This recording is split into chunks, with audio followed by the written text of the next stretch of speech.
जय हिंद दोस्तों। अगर आपके पास कुछ पैसे हैं इन्वेस्ट करने के लिए तो आपका एक गलत डिसीजन आपको सालों पीछे ले जा सकता है। आज मैं आपको सिर्फ अपना ओपिनियन नहीं दूंगा, आज मैं आपको लॉजिक, रियल डेटा और रियल एग्जांपल के थ्रू समझाऊंगा कि आपको कहाँ इन्वेस्ट करना चाहिए जहाँ आपको बेहतर रिजल्ट्स मिल सके। तो आइए वीडियो को शुरू करते हैं। इंडिया में लगभग हर घर में गोल्ड पाया जाता है, लेकिन लोग गोल्ड इन्वेस्टमेंट के तौर पर नहीं, इमोशन के तौर पर खरीदते हैं। दूसरी तरफ कुछ लोग SIP शुरू करते हैं और पेशेंस ना होने की वजह से लॉस बुक करके निकल जाते हैं। आज इसी कन्फ्यूजन को ख़त्म करते हैं दोस्तों, with real example and real data के साथ। सबसे पहले आपको ये समझना चाहिए कि गोल्ड में निवेश का 3 तरीका है। Number 1, jewellery. ज्वेलरी एक इन्वेस्टमेंट नहीं होता, ये एक भेड़ चाल होता है। लोग यही जानते हैं कि सोने का मतलब ज्वेलरी, सोने का मतलब ज्वेलरी। वो जाते हैं, ज्वेलरी लेते हैं, सोने में इन्वेस्टमेंट करके चले जाते हैं। लेकिन आपको पता होना चाहिए ज्वेलरी में मेकिंग चार्जेस जुड़े होते हैं, GST जुड़ी होती है, और जब आप इसमें बेचने जाते हैं तो कुछ न कुछ हिडन चार्जेस या फिर कटौतियाँ होती हैं। इसका मतलब आप खरीदने से लेकर के बेचने तक हमेशा लॉस में रहते हैं। तो बताइए ऐसा कौन सा इन्वेस्टमेंट जिसमें शुरू और अंत में ही आपको लॉस हो जाए? तो ये इन्वेस्टमेंट का कोई तरीका नहीं होता है। Number 2, digital investment in gold. लेकिन ये लॉन्ग टर्म में सेफ़ नहीं मान सकते। क्यों? इसके पीछे मैं आपको किसी और वीडियो में बताऊंगा। अगर उस पर बात करने लगा तो वीडियो लंबी हो जाएगी। Number 3, sovereign gold bonds. और स्मार्ट लोग यही इन्वेस्ट करते हैं। आपको इसी के बारे में जानकारी चाहिए, आइए मैं आपको बताता हूँ। सबसे पहला फ़ायदा, इसको गवर्नमेंट बैक करती है, मतलब इसको गवर्नमेंट का सपोर्ट होता है। दूसरा, इस पर 2.5% का इंटरेस्ट बैक मिलता है। और तीसरा ये होता है कि ये पूरी तरीके से टैक्स फ्री होती है, मतलब आपके 5 उंगली घी में।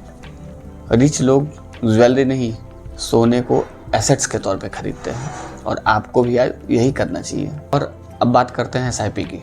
SIP का मतलब समझते होंगे कि हर महीने कुछ न कुछ बचत करके स्टॉक मार्केट में निवेश करना आपके म्यूचुअल फंड के थ्रू। इसके लिए आपको सबसे इम्पॉर्टेंट चीज़ समझनी होगी, कंपाउंडिंग।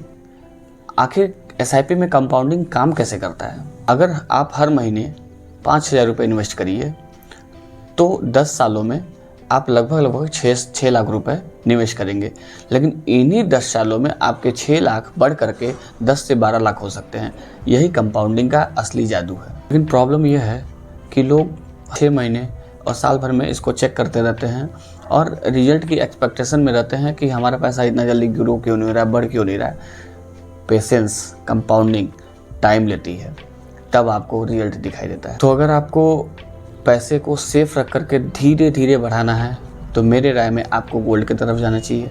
और अगर आप हाई रिस्क एपेटाइट वाले इंसान हैं जो पैसे को तेज़ी से बढ़ाना चाहते हैं, थोड़ा ज़्यादा रिस्क लेकर के, तो आपको बेशक 2026 में SIP की तरफ चलना चाहिए। लेकिन असली गेम यहाँ शुरू होता है कि जैसे इस समय वॉर की स्थिति आ गई है, तब आप कहाँ जाएंगे? क्योंकि वार के समय सोना भी बहुत तेज़ से भागता है और शेयर मार्केट भी बहुत तेज़ी से डाउन होता है। तो आपको दोनों जगह फ़ायदा है या दोनों जगह नुकसान है। तो इस स्थिति में क्या करना चाहिए? सिचुएशन नंबर 1, अगर दुनिया में क्राइसिस आ जाएगी तो क्या होगा?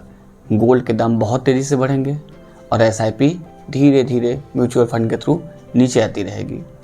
और अगर दुनिया में इकोनॉमिक ग्रोथ हो रही होगी तो क्या होगा? आपका शेयर मार्केट बहुत तेज़ी से बढ़ रहा होगा और गोल्ड स्टेबल या बहुत कम रिटर्न दे रहा होगा। इसलिए स्मार्ट लोग दोनों विकल्प को चूज़ करते हैं।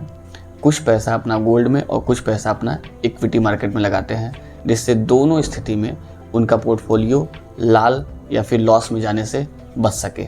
इन्वेस्टमेंट में सबसे बड़ा प्रॉब्लम मार्केट नहीं, आपका दिमाग है।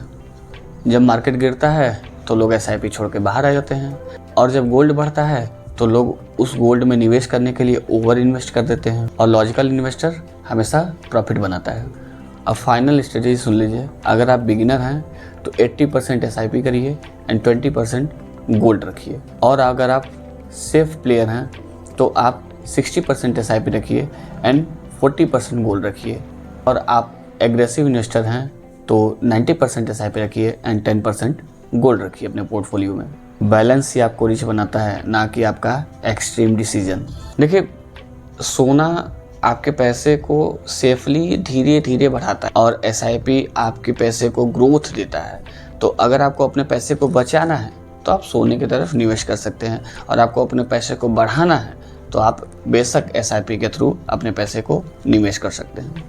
और आप एसआईपी और गोल्ड का बहुत अच्छे तरीके से बैलेंस करके अपने पोर्टफोलियो बनाते हैं तो आप एक समझदार इन्वेस्टर कहलाते हैं।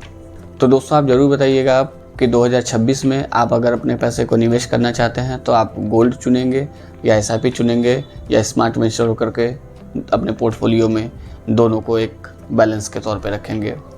ऐसे ही पर्सनल फाइनेंस सीखने के लिए और काम के बातों को जानने के लिए मेरे साथ जुड़े रहिए। जय हिंद दोस्तों।